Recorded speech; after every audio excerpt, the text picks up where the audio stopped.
जयश्री राधे जागरण 30 अप्रैल 2022। सिर उठाता बिजली संकट, गति 100 शब्द प्रति मिनट। प्रारंभ करें।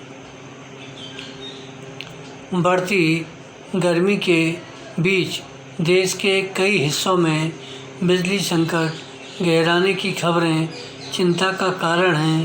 बिजली संकट का एक कारण कोयले की कमी बताया जा रहा है, लेकिन केंद्रीय कोयला मंत्री की माने तो देश में पर्याप्त कोयला मौजूद है।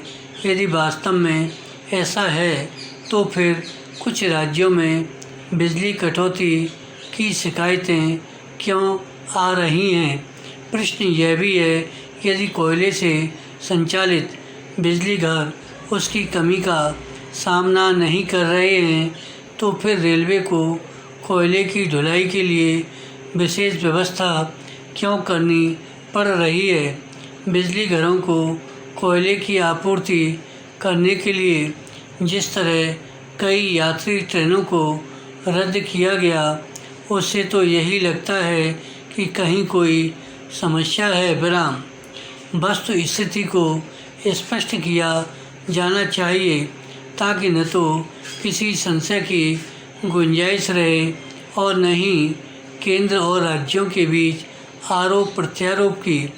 वैसे भी यह समय आरोप प्रत्यारोप का नहीं, केंद्र और राज्यों को मिलकर ऐसी व्यवस्था करने का है जिससे बिजली संकट वैसा रूप न लेने पाए जिसकी आशंका जताई जा रही है।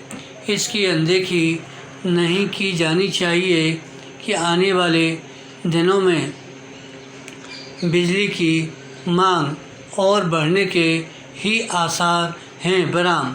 यदि मांग के अनुरूप बिजली की आपूर्ति नहीं हुई तो इसका बुरा असर उद्योग धंधों पर भी पड़ेगा। विराम। पैरा।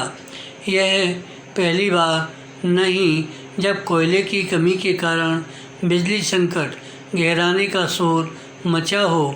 कुछ समय पहले भी ऐसा हुआ था।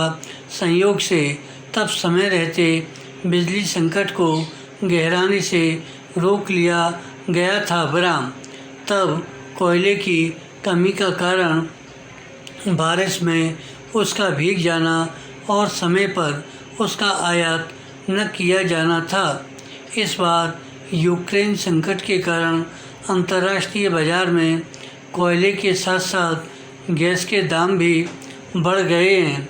इससे गैस आधारित बिजली संयंत्र भी वैसे ही संकट से दो चार बताए जा रहे हैं जैसे कोयला आधारित बिजली घर। विराम। यह संभव है कि बिजली कंपनियां महंगे कोयले का आयात करने से बच रही हों, लेकिन अंतर्राष्ट्रीय बाजार में कोयला महंगा होने का यह मतलब नहीं हो सकता कि बिजली का उत्पादन कम कर दिया जाए, और वह भी तब जब उसकी मांग बढ़ रही हो। धन्यवाद।